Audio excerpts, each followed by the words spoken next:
আর আমরা যাব এখন দোবাকি ক্যাম্পে।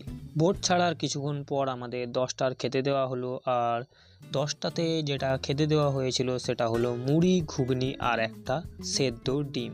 খাওয়া দাওয়া করবার 1 ঘন্টা পর চলে এলাম আমরা দোবাকি ক্যাম্পে।